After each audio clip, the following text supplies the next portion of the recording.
बघा आपलं काय चालू आहे आता, संत चरित्र. आता कबीर, आपण कबीराचे दोहे ऐकतो. कबीराच्या दोह्यामधून जसं यांनी तुकारामाने उपदेश केलेला आहे जनतेला, तसा कबीरानं सुद्धा त्या दोह्यामार्फून माणसाला उपदेश केलेला आहे. कबीरामध्ये सर्व जाती धर्मपंथाचे लोक तिथं येतात आणि आपलं आत्म्याचा उद्धार करून घेतात. असा कबीराचा जन्म एक शिपल्यामध्ये झाला.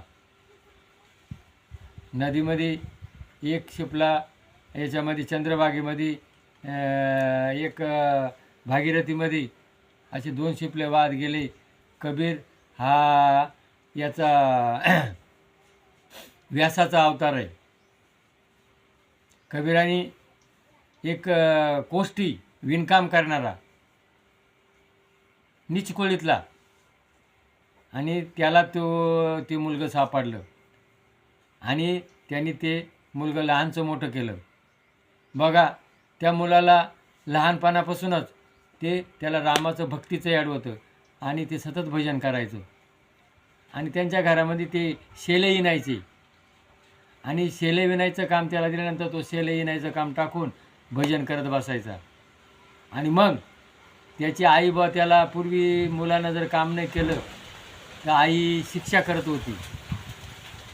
बाप आताच्या मुलांना जर शिक्षा केली ते काय म्हणते, आम्ही जीव द्यायला चालू, आम्हाला काम नको आहे. आताच्या मुलांना काम नको, एन्जॉय. आणि मग त्या कबीराचं तुझ्या वेळा तो राम भजन करता याचा स्वतः राम प्रभू येऊन आणि त्याचा शेला विणायचा. बघा, मी सांगितलेलं आहे संत चरित्र का ऐकायचं आहे, भक्ती कशी करावी. देवाला कोणती भक्ती ऐकती? भावभक्ती, निष्काम भक्ती. आपण जी भक्ती करतो ती कशी करतो? स्वार्थी भक्ती करतो. आपल्या डोक्यात काय असतो? स्वार्थ. आणि स्वार्थी भक्ती भगवंताला मान्य नाही. म्हणून तुकाराम महाराजांनी काय सांगितलं आहे, तुका म्हणे काही न मागो आणि तुझ्या पायी सुख सर्व आहे. निष्काम भक्ती भगवंताला प्यारी. आणि तो भगवंताचं चिंतन करत असता भगवंत त्याचे शेले विणायचं. बघा, एक दिवस काय झालं, कबीरानं तो आईनं सांगितलं बाजारात जा आणि हा शेला विकून आणि त्याचं काय येईल द्रव्य घरामध्ये आपल्याला खाण्याकरता काहीतरी बाजार आण. जेव्हा कबीर बाजारात गेला आणि त्या शेल्याकडे जेव्हा लोक पाहू लागले, जो माणूस जसा पाहिल तशा मोलाचा तो शेला त्याला दिसू लागला. आणि एवढं महान वस्त्र आपण घेऊ शकत नाही, आपल्याकडे पैसे नाही एवढे घ्यायला. असं आपणही बघतो ना, वस्तू घेताना जी वस्तू महागाची ती वस्तू का आपण जाऊ शकत नाही, कारण तेवढे आपल्याकडे पैसे नसतात. आणि जसा ज्याच्या दृष्टीनं बघेल तसे, कारण त्याला भगवंताचा हात लागलेला होता. आणि संध्याकाळ झाली तरी तिथं काही त्याला कोणी घेईना. मग आता घरी गेल्यानंतर आई आपल्याला मारील. आणि तो एक मोडकं घर होतं आणि त्या घरात जाऊन तो बसला आणि भगवंताचं नाम जप करत होता. सतत जेवढा वेळ मिळेल तेवढा ते काय करायचा, नाम जपत करायचा. आणि आज आपण काय करतो, जेवढा वेळ मिळेल तेवढा आपण दुसऱ्याची निंदा, टीका, प्रपंचाची काळजी आणि स्वार्थ याच्याकरता वेळ घालवतो. आणि ते संत होते ते सतत जेवढा वेळ तेवढा भगवंत चिंतन घालत होते. आणि असं करीत चिंतन केलं तर तिथे एक ब्राह्मण आला. त्यांनी सांगितलं, बाबा मला खूप थंडी वाजली आणि देवाना भगवंताचं रूप, बामणाचं रूप घेतलं आणि मला जर हास्याला मला दिलं पांघऱ्याचं बरं होईल. त्यांनी तो अर्धा फाडला आणि त्याला दिला, खाली राहिला अर्धा. मग भगवंतांना परत फकीराचं रूप घेतलं आणि फकीर तिथं गेला आणि सांगितलं का बुवा मला थंडी वाजली, मला दिलं तर बरं. त्याने तोही देऊन टाकला. आणि मग त्यावेळेला काय होती, भूतदया, दुसऱ्याबद्दल दया. आपल्या भारतीय संस्कृतीमध्ये हे चरित्र सांगायचा हेतू हाच आहे का जगा आणि जगू द्या, निष्काम भक्ती करा. आणि मग त्यांनी ते त्यानंतर भगवंतांना परत रूप घेतलं ब्राह्मणाचं. आणि त्याच्या आईला जाऊन सांगायला लागला, कबीराना तो शियाला जो आहे तो फाडला, एक ब्राह्मणाला दिला आणि एक कोणाला दिला, एक फकीरला दिला, आणि आता त्याच्यापाशी काहीच नाही. आणि मग आई काठी घेऊन गेली. नारदाने जशी कळ लावली होती तशी भगवंताने कळ लावली आणि त्याच्या पाठीवरती सपासप मारायला लागली.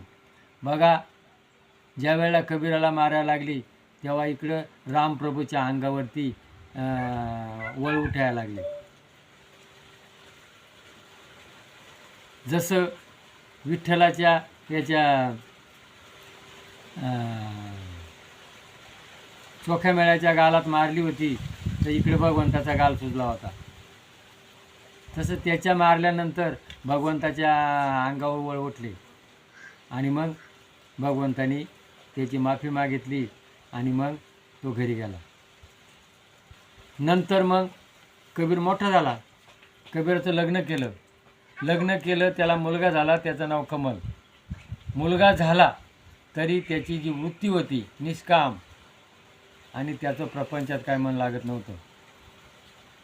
मग प्रपंचात मन लागत नसल्यामुळं मुलगा मोठा झाला, गरिबी. आणि बघा, प्रत्येक जे साधू संत असतात त्यांची जे गावात प्रत्येक कुटाळा असतात आणि मग त्यांची निंदा करतात. तुकाराम महाराजांची, बाबाजी पंत, ज्ञानेश्वरांना की विसोबा खेचर असे जे होते, आजही संतांना खूप त्रास मागं देत गेले ना, आजही आहेत. आणि असा तो ज्या वेळेला त्याच्या घरी संत आल्यानंतर संताने काय सांगितलं, कबीराच्या घरी जा. कबीराच्या घरी गेल्यानंतर कबीराच्या घरी काहीच नाही ना. कबीराच्या घरी गेल्यानंतर कबीराच्या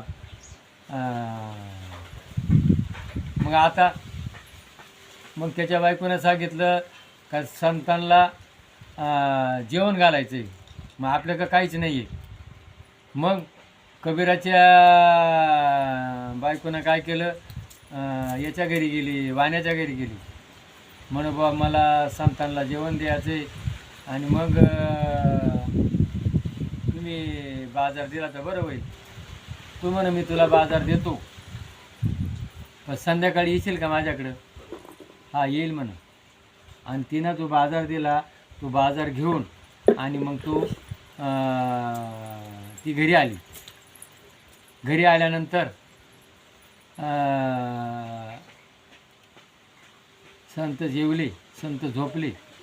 आणि मग ती काय म्हणती नवऱ्याला, कबीराला, का बुवा आता मी बाजार आणला, माणसं जीव घातलेत, आणि मग आता मी त्या वाण्याला असं कबूल केलेलं आहे तर मी संध्याकाळी येईल. आणि मग तू वाणी माझी वाट बघत असं.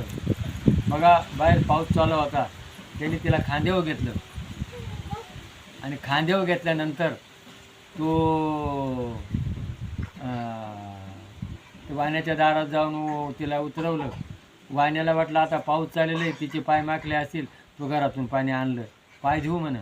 नाही, मग माझे पाय नाही माखेल. तर तुला आणलं कोणा? म्हणून माझ्या नवऱ्यानं उचलून आणलं खांद्यावर. बघा काय त्या वाण्याचं हृदय परिवर्तन झालं आणि तिचे पाय धरले. म्हणून माते माझी चुकी झाली. आता ते संत जेवले गेले. नंतर परत कबीराच्या घरी लोकांचं कुटाळ काम चालूच होतं. कुटाळ काम चालू असताना मग परत संत आले. मग आता तिथं काय उधार देणार नाही. मग आता काय करायचं? मग कबीराचा मुलगा होता, कबीराचा मुलगा तो आणि कमल. मग त्याने काय सांगितलं, आपण वाण्याची चोरी करू. वाण्याची चोरी केल्यानंतर त्याने ती भीत फोडली. जे लागणारं साहित्य जेवणाकरता तेवढं घेतलं. पण कबीराचा मुलगा कमल काय म्हणतो, आपण फोडले त्याच्यात दुसरे कोणतरी चोरून नेईल, मग आपण त्या वाण्याला जागा करू. म्हणून त्या वाण्याला जागा केलं. आणि त्या वाण्यानं काय केलं, तो भक्ष्या जेव्हा घुसला त्याचं मागून पाय धरले. मग आता कबीराच्या मुलांना काय सांगितलं, आता आपली संत जेवणार नाही, चोरी उघडकीस येईल. चोरी करणं सोपं आहे, पण चोरी जिरणं कठीण आहे. मग मग त्याने माझं मुंडकं काप म्हण, म्हणजे दड ओळखू येणार नाही.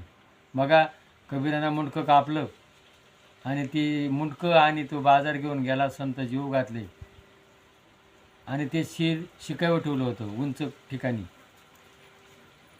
जेव्हा सकाळच्या पारी बोंब झाली का चोरांना चोरी केली आणि त्याचं शिर गायब झालेलं आहे, राजानं त्या झाडाला सोळावं दिलं. जेव्हा साधू संत रस्त्यानं चालले होते तेव्हा त्या झाडांनी कमलानं त्या हात जोडले का माझ्या जीवनाचं सार्थक झालं, माझा देह हा कुठं लागला, सत्कारणी लागला. बघा जसा कमलाचा देह सत्कारणी लागला तसे आजही आपल्या भारताचे जवान, जय जवान जय किसान, 3 दल आहेत, पायदल, नौकादल, विमानदल, आणि त्यांचं देहाचं बलिदान कुठं करू राहिले, आपल्या देशाकरता करू राहिलेत. आणि आपले इकडं 50% तरुण कुठं आहे, घरी.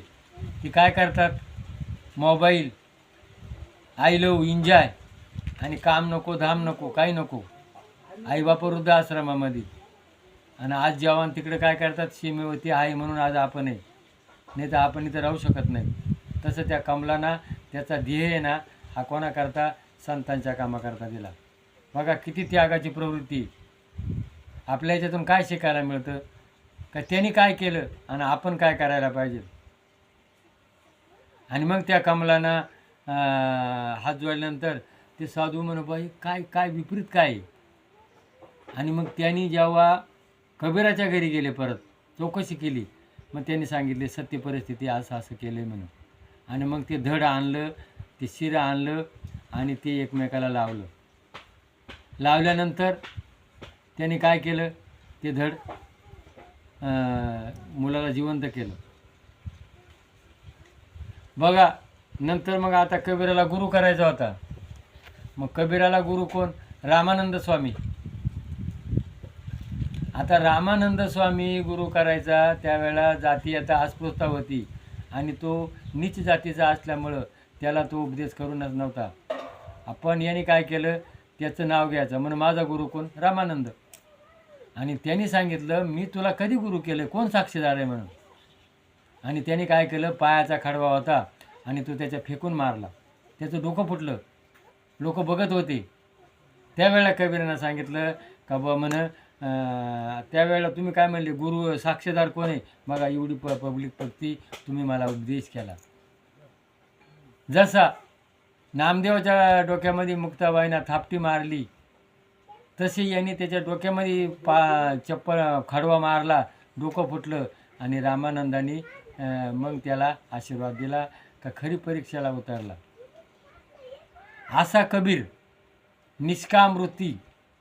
आणि त्या कबीरांना जसं आज आपण गीता, ज्ञानेश्वरी, भागवत वाचतो, हरिपाठ वाचतो, जसा उपदेश आहे तसा कबीरांना हिंदीमध्ये कबीराचे जे काही 2 शब्द आहेत, कबीराचे दोहे, त्याच्यातून आपण उपदेश घ्यायचा आहे. तुम्ही तुमच्या मोबाईलमध्ये कबीराचे दोहे लावा आणि त्याच्यातून उपदेश आहे जीवनामध्ये आपण कसं वागावा, कसं जगावा. म्हणजे कबीराचे दोहे म्हणजे कोण आहे, जसे तुकारामाचे गाथा, ज्ञानेश्वराचे ज्ञानेश्वरी, गीता, तसे गीतेचे उपदेश, गीतेसारखे उपदेश कबीरांना त्याच्या दोह्यातून केलेलं आहे. अशा कबीरांनी जशी भक्ती निष्काम केली त्याच्यातून आपण उपदेश घ्यायचा आहे आणि आपलं जीवनचरित्र भगवंताच्या कामी लावायचे. हे पटलं असेल तर क्लिक करा. जय भैरवनाथ महाराज की जय.